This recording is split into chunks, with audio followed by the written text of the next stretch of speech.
솔로몬의 재판 가운데 아주 지혜로운 재판이 있죠. 두 창녀가 있었는데 그 장녀들의 아이들이 있었죠. 근데 한 아이가 죽어서 아침에 일어나 보니까 진짜 아이의 엄마가 볼 때 내 아이인데 죽어 있단 말이죠. 자세히 보니까 자기 아들이 아니란 말이에요. 그래서 이 문제로 이제 솔로몬이 재판을 했잖아요. 근데 그 악한 장녀가 하는 말이 이제 솔로몬이 칼로 나눈다고 하니까 네 것도 되지 말고 내 것도 되게 하지 말자 이제 그런 말을 하잖아요. 정말 악한 사람 아닙니까? 참 내 것이 없어졌으니까 남의 것도 다 없어져야 된다라고 하는 그런 악한 자. 그래서 이제 이런 것도 있잖아요. 싸울 때도 너 죽고 나 죽자. 이게 평상시에도 그런 말들을 많이 표현합니다. 참 이런 악한 사람들의 마음 상태를 보게 되어지죠. 근데 이것보다 더 악한 것은 네 것도 내 것이고 내 것도 내 것이고 너는 무조건 없어져야 돼. 떠나가야 돼. 너 같은 놈 필요 없어. 라고 하는 그런 더 악한 자들이 많아요. 오늘 지난 시간에도 계속 살펴본 바가 있지만 블레셋 사람들 가운데 아비멜렉과 블레셋 사람들이 그런 부류의 사람이다라고 하는 부분입니다. 이제 지난 시간 우리가 이제 아브라함 세대에서 이삭이 그 세대, 이삭이 또 어떤 삶을 살았는지를 우리 살펴보지 않았습니까? 그래서 이삭이 아비멜렉과 어떤 계약을 맹세를 맺는 그런 부분이 있었죠.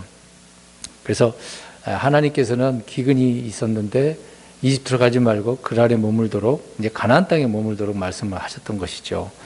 어찌됐든 이삭은 그랄에 머물게 되었습니다. 그런데 거기에 머물게 되어졌는데 주께서 복을 주셨기 때문에 100배의 열매를 거두었다라고 합니다. 이 소문이 금방 퍼질 수밖에 없겠죠. 이런 이야기를 들은 그랄 사람들이 가만히 있을 수 없었습니다. 시기할 수밖에 없죠. 자기들은 아무리 씨를 뿌려도 그렇게 걷지는 못하는데 이삭이 100배나 거뒀으니까. 근데 이것은 하나님께서 복을 주셨기 때문에 가능한 거거든요. 복을 안 주시면 아무리 씨를 뿌려도 열매를 거둘 수가 없습니다. 수확할 수가 없는 거죠. 그러니까 그들이 시기해서 우물을 막아버렸다라고 하는 그런 내용들을 우리가 좀 살펴보았습니다. 오늘도 그런 얘기를 하고 있는데, 그러니까 이것은 그 당시에 이제 우물이라고 하는 것은 생계와 직결되기 때문에 아주 중요한 부분입니다. 그러니까 전쟁하자, 싸우자 이제 그런 의미로 우물을 메꿔버린 의미인 것이죠. 지극히 아주 그냥 적대감의 그런 표현으로 우물을 그랄 사람들이 막아버렸다, 메꿔버렸다라고 말씀을 하고 있는 것입니다. 그래서 이제 이삭을 쫓아내려고 하는 그들의 이제 계획이었던 거죠. 저 사촌이 땅을 사면 배 아프다고 한 것처럼 잘 되는 꼴을 못 보는 것이니까 참 악한 사람들의 모습을 보는 것입니다. 이것을 우리가 잠깐 생각해 보면 참 세상에 동화되지 않는 우리 그리스도인들이 이런 면이 있지 않겠습니까? 그들과 함께 할 수는 없지만 우리가 잘 되면은 세상 사람들 얼마나 기독교인들 욕합니까? 여러분 하나님께서 복을 주셔서 그런 가능하게 되는 그런 부분도 있지만 무조건 시기하는 게 세상이거든요. 그러니까 우리가 이 땅에서 겪는 삶을 이삭이 먼저 이렇게 보여주고 있다라고 하는 부분을 볼 수가 있는 것입니다. 그러니까 세상은 성도들을 박해한다는 거죠. 블레셋 사람들이 이삭의 샘들을 막아버리듯이 세상은 교회가 파놓은 어떤 생수의 샘을 막아버리는 것입니다. 예를 들어서 크리스천들이 만들어 놓은 그런 어떤 단체들이 있어요. 대학교도 학교도 있고 미션 스쿨이 있지 않습니까? 저도 미션 스쿨 다닌 바가 있었는데 이제 그런 대학들이 이제 잘못된 사람들이 들어와서 세상의 것들이 들어와서 오히려 진리를 막아버리고 인문주의, 인본주의 그런 전당으로 바꿔버리게 되지 않았습니까? 하버드 대학도 원래 하버드라고 하는 목사가 세운 것인데 이제 다른 사람들이 자리를 다 차지를 하고 이제 그 하버드 대학교가 망가진 상태 아니겠습니까? 뭐 인테리들이 많이 있고 노벨상을 타는 사람들이 많이 나오긴 하지만 믿음의 사람들이 나올 수 있겠습니까? 아무튼 그러한 것들을 다 빼앗아 버리고 없애버리는 것이 이 세상이라는 것을 알 수가 있습니다. 자, 이럴 때 이삭은 어떻게 했는가? 우리도 그리스도인들이 어떻게 해야 되는가라는 문제를 이삭을 통해서 우리가 배울 수 있는 거죠. 이삭은 그런 핍박을 받음에도 불구하고 옮겨 다니면서 계속해서 우물을 파게 되어지는 것을 보게 되어집니다. 그 막으면 또 그 자리를 옮겨서 또 다시 우물을 파는 그런 모습을 보게 되어지는 거죠. 이삭은 복수를 하지 않았습니다. 싸우지도 않았고 다툴 필요도 없었다라고 하는 부분을 우리가 알게 되어지는 거죠. 오늘날 교회도 이런 면이 있습니다.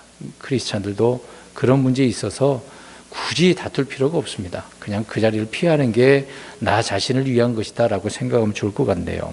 자, 이런 부분을 오늘 우리가 더 살펴보려고 합니다. 16절, 창세기 26장 16절부터 25절의 말씀을 좀 보겠습니다. 16절, 아비멜렉이 이삭에게 이르되 너는 우리보다 훨씬 더 강력한즉 우리에게서 떠나가라 하니라.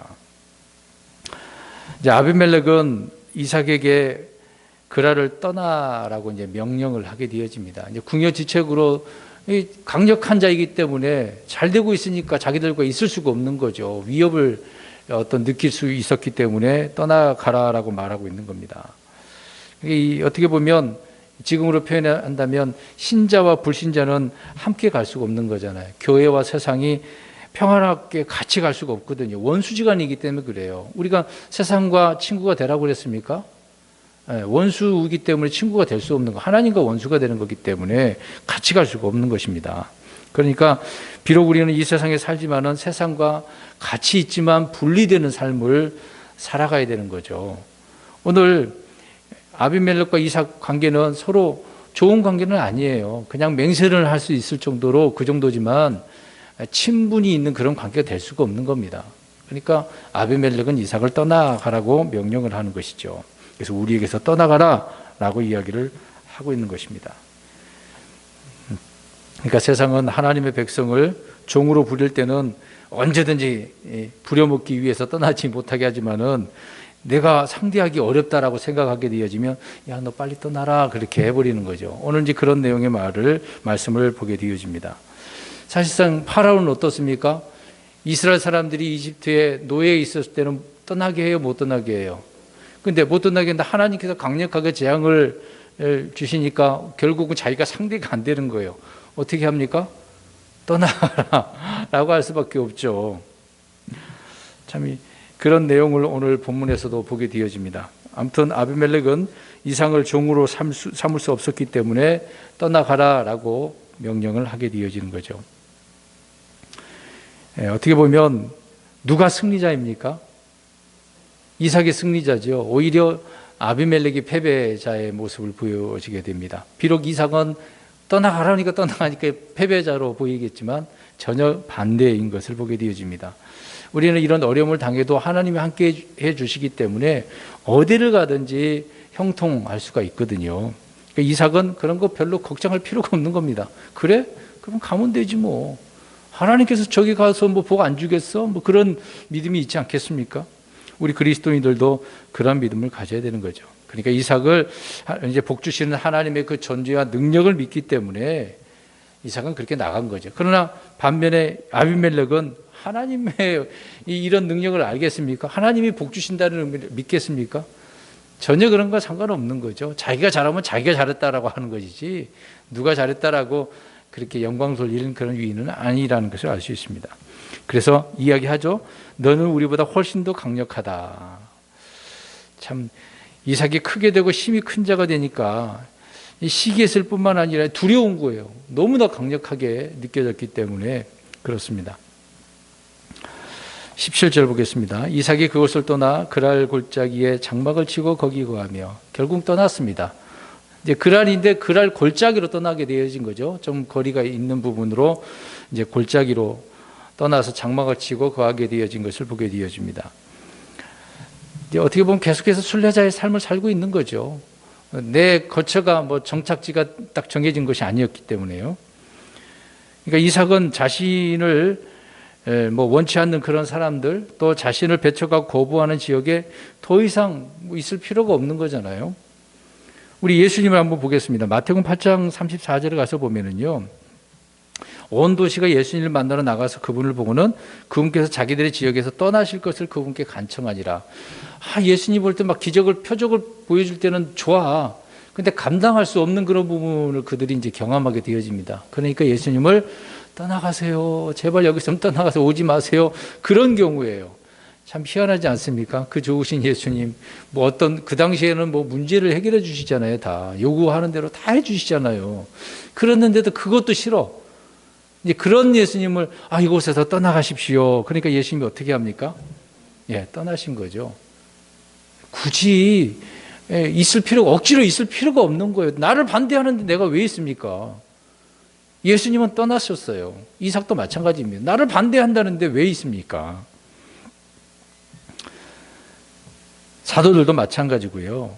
예를 들어서 우리가 이제 복음을 전할 때 복음을 받아들이지 않는 사람들, 곧 성령님을 거역하는 거잖아요. 성령님 역시 자신을 원치 않는 사람들을 그 속에 들어갈 필요가 없는 거죠. 내가 복음을 받아들이면 내가 저 사람 안에 속으로 들어가야 되는데, 성령님께서 들어가셔야 되는데 반대하는데 들어갈 이유가 없는 거잖아요. 거부하는 사람에게는 함께 하지 않는다라는 것을 알 수가 있습니다. 그러니까 떠나서 골짜기에 장막을 치고 거한 이삭을 보게 되어지죠. 계속해서 18절 보시기 바랍니다. 자기 아버지 아브라함 시대에 그들이 팠던 우물을 다시 팠으니 이는 아브라함이 죽은 뒤에 블레셋 사람들이 그 우물들을 메웠기 때문이더라. 그가 그 우물들의 이름을 자기 아버지가 부르던 이름으로 불렀더라. 아브라함 시대에 팠던 우물을 다시 팠는데 그 이유가 블레셋 사람들이 메워버렸어요. 그러니까 이삭이 팠던 것도 메웠지만 이미 오래전에 아브라함이 팠던 것도 메워버렸어요. 아주 나쁜 사람들이에요. 물론 우리가 알다시피 이 아브라함도 강력한 자 아닙니까? 부유한 자잖아요. 그 당시에 아비멜렉은 아브라함을 어떻게 해볼 수가 없었던 것이죠. 그런데 나중에 몰래 어느 순간에 우물을 메워버렸던 사실을 성경은 기록을 해놓고 있습니다. 그러니까 세상은 계속해서 이런 샘물들을 마시는 대신에 틀어 막아버리는 것을 보게 되어집니다. 이거 그냥 가보시 마시세요. 생수입니다. 이렇게 주워서 받아서 먹으면 되잖아요. 근데 그것이 싫다고 하는 것이 이 세상이잖아요. 우리가 복음의 샘물을 아무리 전해져도 거부하는 사람들은 어쩔 수 없는 거거든요. 세상의 염려, 근심, 돈의 걱정, 또 장래에 대한 염려, 이런 것들이 주님의 말씀들을 숨막히게 한다고 씨 뿌리는 비유에서 말씀을 하잖아요.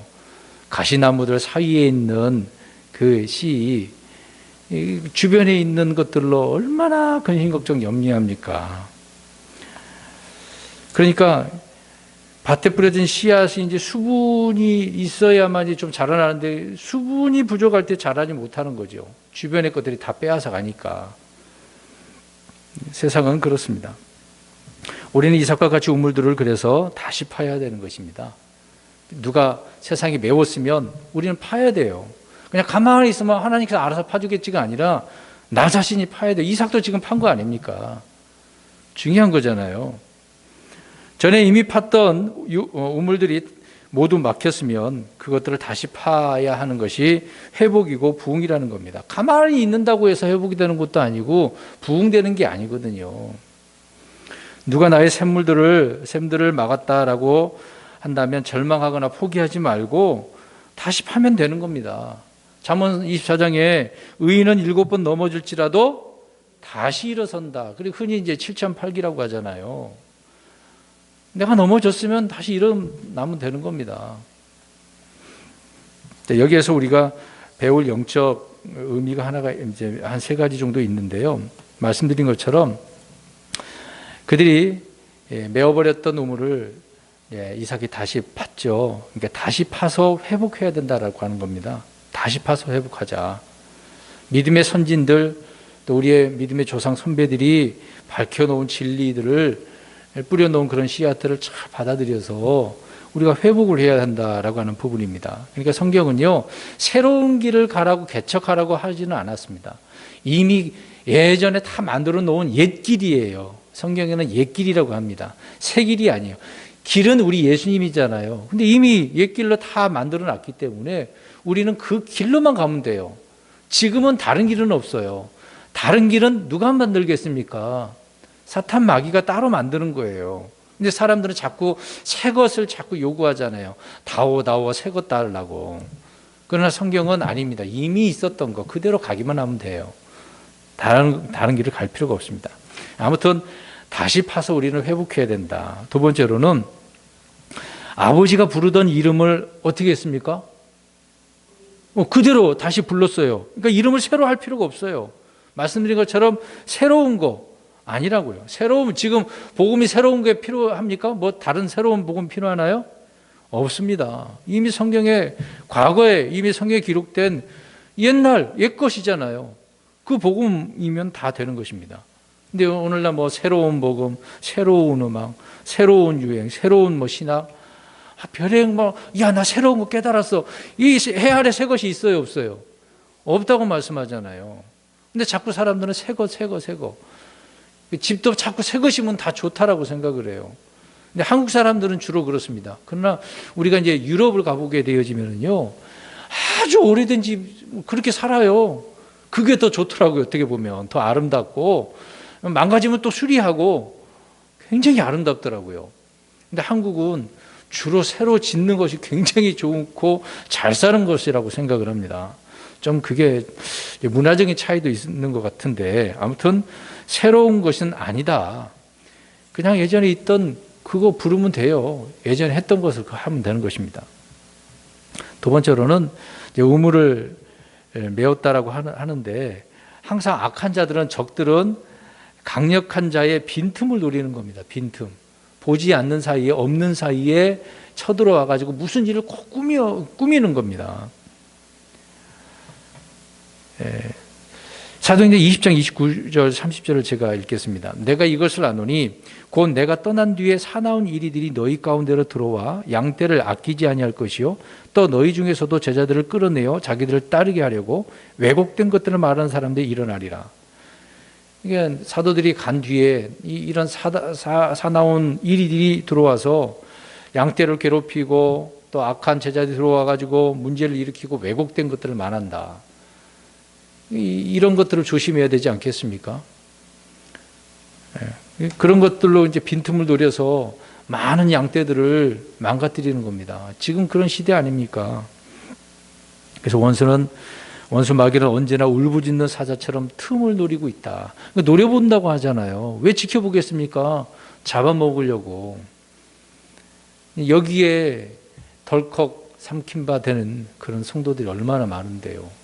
늘 깨어 있어야 됩니다. 그러니까 빈틈을 가지지 않도록 늘 깨어 있어야 되겠죠. 오늘 이삭은 이런 면에 있어서 정말 깨어 있는 그런 사람이라는 것을 알 수가 있습니다. 아무튼 그들이 메웠지만 다시 파서 예전에 불렀던 이름을 그대로 불렀다라고 하는 부분이 18절이고요. 19절 보겠습니다. 이삭의 종들이 골짜기를 파서 거기서 솟아나는 우물을 얻었는데 이제 아버지가 팠던 그 우물 말고 또 솟아나는 우물을 또 판 거죠. 얻었습니다. 이번에 종들이 골짜기로 가가지고 우물을 또 판 거예요. 주님은 이삭이 거하는 곳이 어디든지 샘을 주시는 겁니다. 평지이든지 골짜기든지 어디든지 주님께서는 이삭이 먹고 마실 물을 주신 거예요. 얼마나 감사합니까? 그러니까 보세요. 이제 이집트로 가지 말고 그랄 땅에 이 가나안 땅에 머물러 어디를 가든지 주께서 복을 주시니까 걱정이 있어요, 없어요? 없습니다. 지금 이때는 지금 26장 1절에 보면 뭐가 있어요? 무슨 시대입니까? 지금 어떤 어려운 시대예요? 기근인데 불구하고 지금 잘 되고 있잖아요. 근데 블레셋 사람들도 똑같은 기근이란 말이죠. 그들은 안 되잖아요. 그러니까 화가 나는 거야. 막 시기심이 생기는 거고. 아무튼 하나님께서는 어디를 가든지 복을 주시고 먹고 살 수 있도록 해 주셨다는 것을 알 수가 있습니다. 골짜기로 들어간 것은 이전에 살던 삶보다 더 좋은 환경입니까? 솔직히 말해서요? 아니죠. 더 어려운 삶입니다. 그런데도 하나님께서 도와주시는 거잖아요. 그러니까 이 땅에 거하게 되어지면 함께 하시고 복을 주겠다고 하신 대로 어디로 가든지 이렇게 샘을 주셔서 복을 드리게 되어지는 것입니다. 그러니까 주님이 함께 하시면 광야에서도 뭐가 터져 나오는 거예요. 샘이 터져 나오는 겁니다. 반석에서도 물이 나왔는데요. 이스라엘 백성들은 광야 40년 동안 여러 가지 걱정을 할 필요도 없었지만 당장 막 내 목이 마르니까 물 주십시오, 고기 주십시오. 얼마나 불평과 원망을 했습니까? 그럴 때마다 하나님께 주시잖아요. 고기 달라고 그러면 고기 주시고 물 달라고 하면 물 주시고.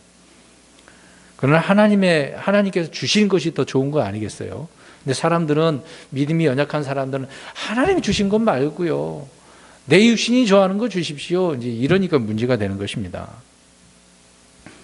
주님은 언제 어디서든지 간에 이렇게 안전하게 지켜주시고 은혜를 더해 주신다라는 것을 알 수 있습니다. 그러니까 이삭은 주님께 순종하는 삶을 통해서 필요를 공급하시는 주님의 은혜를 체험한 거예요. 체험한 겁니다. 또 이런 은혜를 체험한 것을 그럴 사람들에게 보여준 거잖아요. 보여준 겁니다. 그러니까 우리가 이 세상 사람들에게 보여줘야 돼요. 하나님 말씀대로 살았더니 주께 도와주셔서 이렇게 은혜로운 삶을 우리가 살고 있다. 보여줘야 되는 겁니다. 삶으로. 이제 듣기 싫은 거죠. 거부하는 거죠, 오늘. 예. 이삭은 환경의 지배를 받는 삶이 아니라 어떤 환경에서도 족한 삶을 산 거예요. 이게 환경의 지배에 당해서 질질 끌려다니는 게 아니죠. 오히려 그 환경을 내가 이끌어가고 누리며 살아가는 것을 보게 되어집니다. 이삭이 그랬던 것처럼 우리 그리스도인들이 그래요. 지금 코로나 시대가 그러거든요. 똑같이 어렵지만 우리 그리스도인들 믿음, 성경대로 사는 신자들은 더 잘 되는 것을 보여줘야 됩니다. 똑같이 어려워가지고 야, 나 힘들어, 오늘도 굶어 죽겠다, 야, 이러면 안 되잖아요. 차라리 그런 말을 하지를 말든가. 하나님께서 복을 주시고 은혜를 주신 것을 보여줘야죠. 우리는 모두 이런 삶을 그래서 살아가야 되는 겁니다. 골짜기에 거하면서 거기를 파서 또 우물을 얻는 그런 삶, 부족해 보이고 어려워 보이고 처절해 보이지만 거기에 주님의 은혜가 있다라는 것을 우리는 늘 입증시켜야 되는 것입니다. 그 구절이 이제 19절 말씀이죠. 20절 보겠습니다. 그날의 목자들이 이삭의 목자들과 다투며 이르되 이 물은 우리의 것이라 하니라. 그들이 그와 다투었으므로 그가 그 우물의 이름을 에색이라 하였더라. 아까 말씀드린 대로잖아요. 내가 팠는데 그들이 와가지고 누구 것이라고 그래요? 자기들 것이라고. 참 나쁜 놈들이에요. 자기들은 건드리지도 않아놓고서. 근데 여기서 이제 종들이 다툰 게 아니라 목자들이 다투었다라고 이야기를 하고 있습니다. 목자들끼리 다툰 거예요. 그날의 목자들과. 이제 목자들은 주로 양떼를 치는 사람들이지 않습니까? 근데 이 목자들은 자기 맡은 일을 신실하게 감당해야 되고 책임을 완수해야 되는 거 아닙니까? 또 목자들은 때로는 싸워야 돼요. 짐승이 나타나면 그 짐승과 어떻게 됩니까? 싸워야 됩니다. 뭐 늑대, 일이든 사자든 곰이든 싸워서 떠나가게 해야 되는 게 목자예요. 목숨을 걸고 양떼를 지켜야 되는 거잖아요. 이 목자 이야기를 잠깐 살펴보겠습니다. 지금으로 표현한다면 목자가 이제 목사, 복음 전도자 뭐 그렇게 볼 수 있습니다. 교사라고 할 수가 있겠죠. 이런 목자들 교회 안에 이런 못된 목자들이 들어올 수도 있잖아요. 나도 배울 만큼 배웠어. 자기 주장을 펴는 사람이 얼마나 많아요. 들어와가지고 흔히 말하는 대로 박힌 돌을 어떻게 하려고 그래요? 하려고 하는 그런 사람들이 있거든요. 이런 못된 사람들, 엉뚱한 잘못된 말들로 성도들을 선동하고, 특히 신천지가 그렇게 돌아다니는 사람들이 지금 코로나 때문에 그렇게 못하고 있지만 얼마나 나쁜 사람들입니까? 그런 목자, 거짓된 목자들과 싸워야 돼요. 목자들이 가만히 있으면 안 됩니다. 그럴 때는 싸워야 되는 거거든요. 지금 여기 이삭의 목자들이 그날 목자들과 다퉜다고 그러잖아요. 왜 그러냐면 목자들의 그 임무가 있기 때문에 다퉜다는 것을 알 수 있습니다. 그러니까 주의 일을 한다라고 한다면 그렇게 다툴 때도 있어야 되겠죠. 그래서 이삭의 목자들에게 그런 것처럼 주님의 어린 양들을 먹이는 목자들에게도 이런 싸움을 걸어오는 목자들이 있으니까 그럴 때는 단호하게 우리는 대적을 해야 할 필요가 있다라고 하는 부분입니다. 만약에 목자가 싸우지 않는다면 싹군 목자잖아요. 그냥 뭐 그렇게 됐어요. 말만 하면 안 되니까. 아무튼 그래서는 안 된다 그 얘기입니다. 아무튼 그날 목자들은 이삭의 목자들과 다투면서 이 문은 우리의 것이다라고 이야기를 하고 있습니다. 참 값을 치르지 않고 차지하려고 하는 이런 나쁜 사람들이 얼마나 많습니까? 지금 기독교라고 하는 단체에서 세운 것들이 많거든요. 학교도 세우기도 하고 어떤 뭐 방송도 세우기도 하고 여러 단체를 세우는데 세상은 그것을 빼앗아 갑니다. 예전에 우리 지금 극동방송 말고 예전에 크리스찬들이 세운 방송국이 있었는데 그거 나라에서 뺏어갔습니다. 박정희 시대 때인가요? 아무튼 기독교 단체에서 세운 것들은 세상에서 뺏어가지고 자기 것으로 만들어버리는 겁니다. 그러니까 사교육을 할 수 없는 그런 부분이 있는 거죠. 근데 그런 면에서 교회 안에서도 믿지 않는 사람들이 목사가 돼가지고 집사가 돼가지고 장로가 돼가지고 자기 것인 양 빼앗아가는 사람들 얼마나 많습니까? 참 이런 것들 조심해야 됩니다. 아무튼 이삭은 그 우물을 그래서 다투었기 때문에 이름을 뭐라고 했어요? 에색. 에색이라는 것은 다퉜다라고 이야기를 하고 있는 겁니다. 다툼. 21절 보십시오. 그들이 또 다른 우물을 파고 또 그것으로 인하여 다투었으므로 그가 그 우물의 이름을 신나라 하였으며. 다툼은 지금 어떻습니까? 멈췄습니까? 계속되고 있어요. 또다시 우물을 팠지만 또 와가지고 또 그렇게 하고 있으니 그럼에도 계속해서 파고 있었던 모습을 보게 되어집니다. 우물에 대한 공격은 계속해서 지속되고 있는 거죠. 여기서 신나라고 하는 의미는 증오예요. 증오. 오늘 말씀에 주된 이제 제목을 삼자고 한다면 우물을 다시 판 이유가 뭐냐 이제 그런 내용이거든요. 다퉜기 때문에 그리고 그들의 증오 때문에 그렇다라고 하는 부분입니다. 그러니까 우리 그리스도인들의 무언가 소유를 하고 있어요. 그러면 세상은 그것이 공격적인 목표예요. 빼앗아 가야 됩니다. 믿는 사람들은 잘 되는 경우가 많기 때문에 없는 세상 사람들의 입장에서는 굉장히 오늘 그럴 사람들처럼 시기와 증오의 대상이거든요. 그래서 교회가 가진 것들을 시기하고 증오한다라는 것을 알 수가 있습니다. 교회의 모든 소유를 빼앗아 국가 소유로 만들려고 하는 그런 시도는 어느 나라든 다 그렇습니다. 우리 한국도 그렇지만 전 세계가 다 똑같습니다. 특히 공산주의 국가는 더 그렇습니다. 그냥 다 뺏어가는 거죠.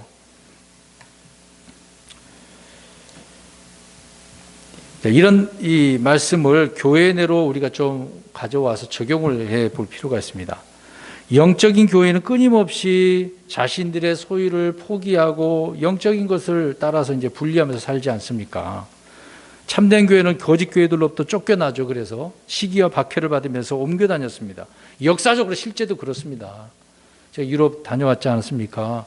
핍박을 받아서 저 알프스 산을 넘고 여러 유럽 각지로 다 갔더라고요. 특히 이탈리아로 그 산 꼭대기에 신학교를 세우고 교회를 세우고 그 산골 그냥 평지도 아닌데 산에서 목장 일을 하고 또 어떤 데서는 뭐 올리브 나무를 심고 그렇게 살았더라고요. 그러면서 믿음을 지키는 사람들을 봤습니다. 쫓겨다니면서 그렇게 박해를 받으면서 신앙생활을 한 거죠.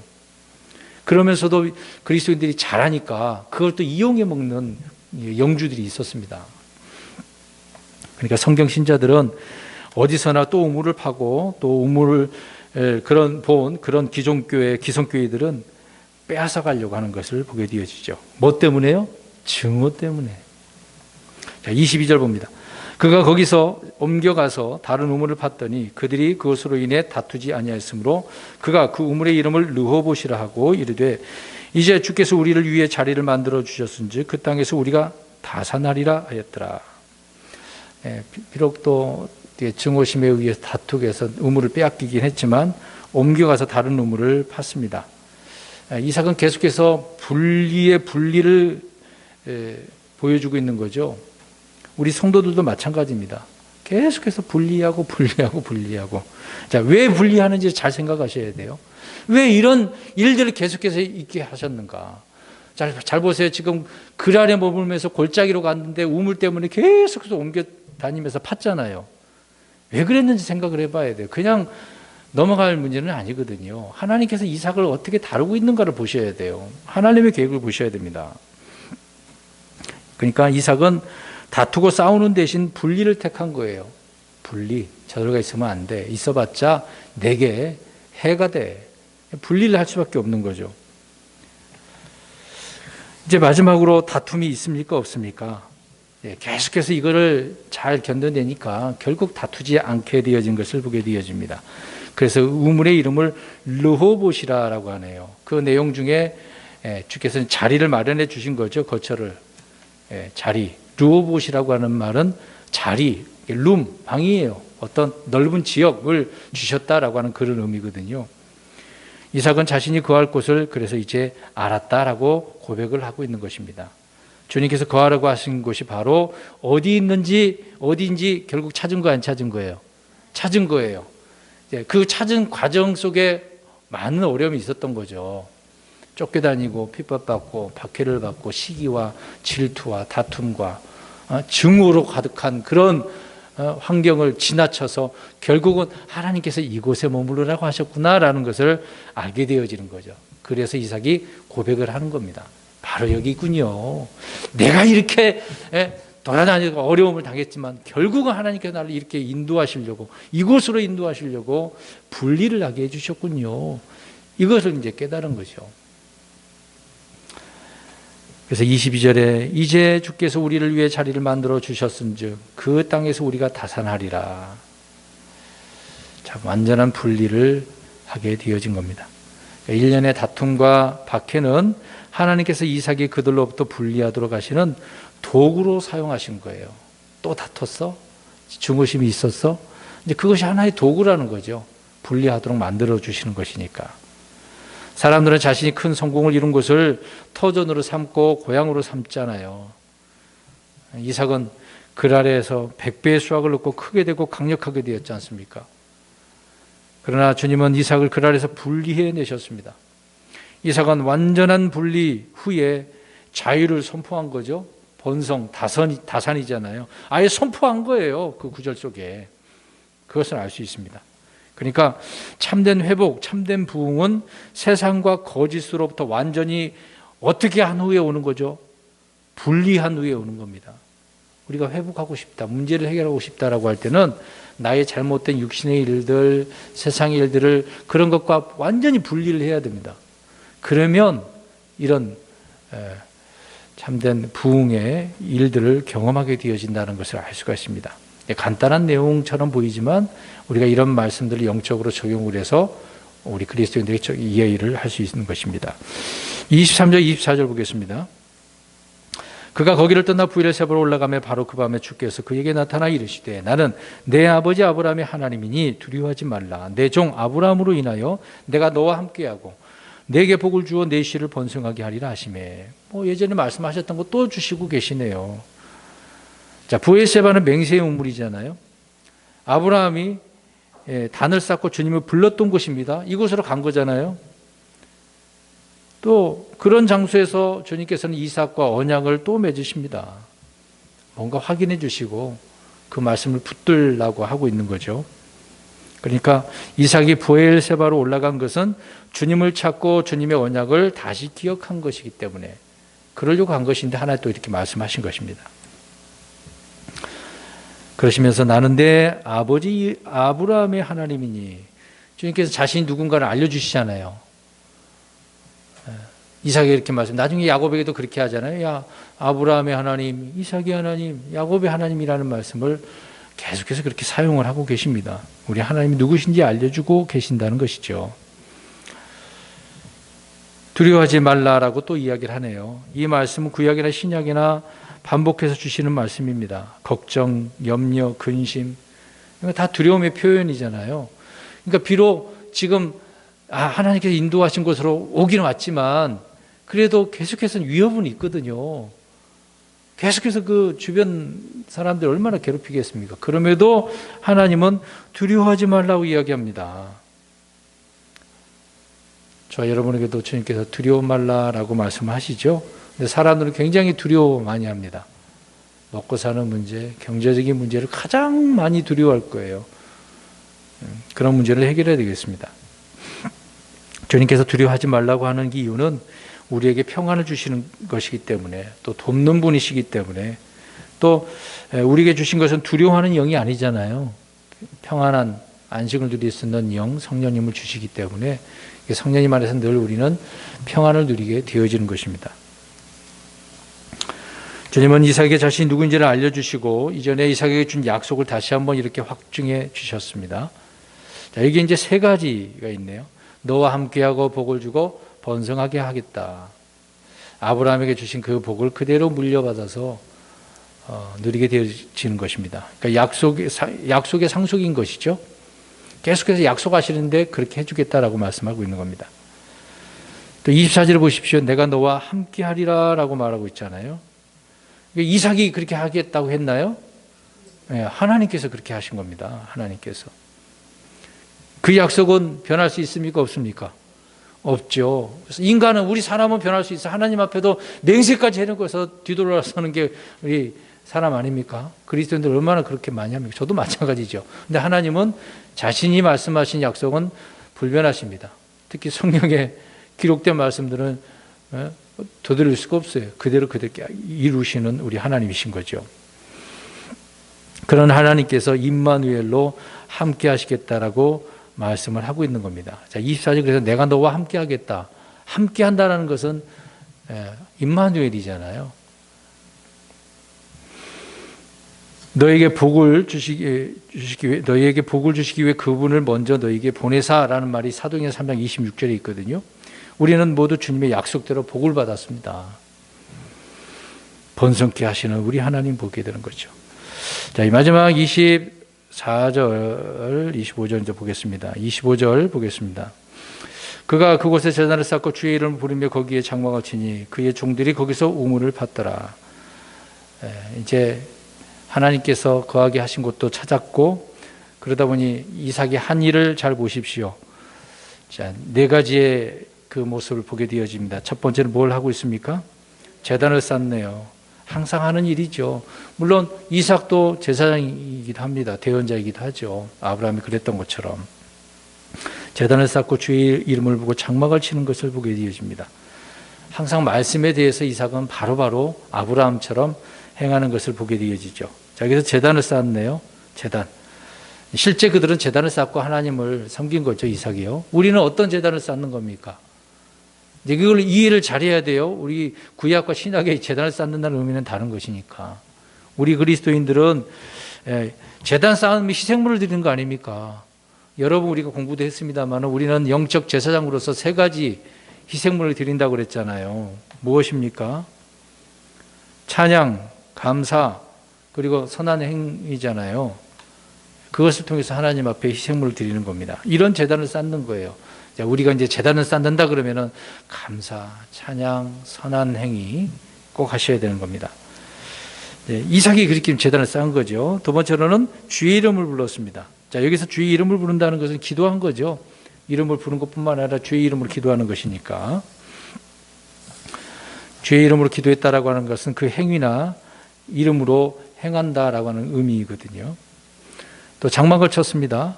자신이 제단을 쌓은 곳에 장막을 친 건데 삶의 터전을 어디에다가 잡은 거죠? 장막, 제단 근처에다가 잡은 거예요. 참 오늘 이거 중요한 부분이거든요. 우리는 그리스도 안에 거해야 되고 그분 안에 뿌리를 내려야 되고 만약에 지역교회가 있으면 지역교회 근처에 거처를 잡은 게 좋은 거죠. 멀면 그만큼 시간도 오래 걸리잖아요. 그래서 지역교회입니다.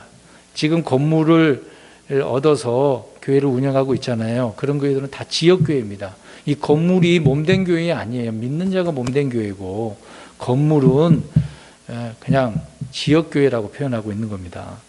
그러니까 이 지역교회 근처에다가 거처를 삼고 늘 와서 기도하고 교제 나누는 게 그게 중요한 겁니다. 근데 오늘은 그게 잘 안 돼요. 옛날에는 그게 잘 됐는데 지금은 뭐 인터넷 시대니까 교회 안 가도 뭐 설교 듣고 다 한다고 생각하니 잘 안 와요. 특히 또 지금 코로나 시대 때 교제도 없지 않습니까? 전화도 잘 하지도 않고 저 같은 경우에는 잘 뭐 신방도 만나지도 않기 때문에 좀 그런 면은 있습니다만은 교회에서 우리가 모여서 하는 게 좋습니다. 그래서 모이기를 힘써야 되는 건데 지금 계속해서 앞으로는 모이는 것을 피하게 만들 겁니다. 이런 환경에 의해서 결국 교회도 어려움을 당할 겁니다. 이런 면에 있어서 빨리 어떤 좋은 대안책이 있어야 되겠죠. 자, 그렇게 이삭을 하다 보니 종들이 거기서 또 무엇을 합니까? 우물, 이제 마지막 우물을 또 팠네요. 참 계속해서 우물을 많이 팠습니다. 이렇게 이삭의 어떤 영적인 각성, 부흥은 자신의 주변 사람들에게 영향력을 미치는 거죠. 그러니까 계속해서 이렇게 회복되어지는 잘 되는 모습을 보게 되어지죠. 우물 하나 파는 때마다 엄청난 그 당시에 가치가 있는 거, 지금으로 표현한다면 재산 가치가 있는 거거든요. 그 당시에는 양무리를 가축이 있기 때문에 우물 하나 있고 없고가 엄청난 차이인 것입니다. 그래서 이삭의 종들은 이삭이 장막을 친 곳에 살 수 있도록 우물을 판 것으로 우리는 이해할 수가 있는 거죠. 우리가 주님과 바른 관계성 속에서 살 때 하나님은 우리를 위해서 일하는 사람들을 이렇게 주시는 겁니다. 지금 종들이 그렇잖아요. 결론적으로 오늘 말씀을 정리하겠습니다. 자, 우물을 다시 판 이유에 대해서 오늘 말씀을 드렸는데 다툼과 증오가 있기 때문에 그렇습니다. 그럴 때마다 이 악한 자들은 빈틈을 노린다는 거죠. 그럴 때마다 또 파고 다시 부흥하려면, 회복하려면 누가 파야 되는 거예요? 내가 파야 되는 겁니다. 그러면서 환경에 지배당하지 않고 그렇게 해 나갈 때 회복하게 되어진다는 거죠. 또 다툼과 박해와 또 증오는 분리하도록 하시는 하나님의 그 도구다라고 생각을 해야 됩니다. 그러니까 번성하는 거, 부흥하는 건 이것은 완전한 분리 후에 오게 되어진다라고 하는 것이죠. 그 다음에 마지막으로 온갖 방해와 다툼 후에 회복이 있게 되어지면 오늘 이삭처럼 주를 기억하고 찾아 나서서 하나님께 영적 희생물을 드린 것처럼 우리가 그런 영적 희생물 드리는 제사장으로 이것을 감당을 해야 되겠죠. 그래서 주의 이름을 부르고 또 그리스도 안에 거하게 장막을 치고 교회 생활, 신앙 생활, 믿음 생활 한다는 거죠. 주님과 올바른 관계를 맺어야 된다라고 하는 부분을 오늘 말씀을 통해서 우리가 깨달을 수 있는 것입니다. 아무튼 이삭을 통해서 우리는 그것을 잘 배워서 나의 삶에 영적으로 잘 적용함으로 어떠한 어려움에도 환경에 치우치지 않냐고 주님의 말씀 따라 나아가는 또 입증시키는 저와 여러분 되시길 주의 이름으로 축원합니다. 아멘. 기도하겠습니다.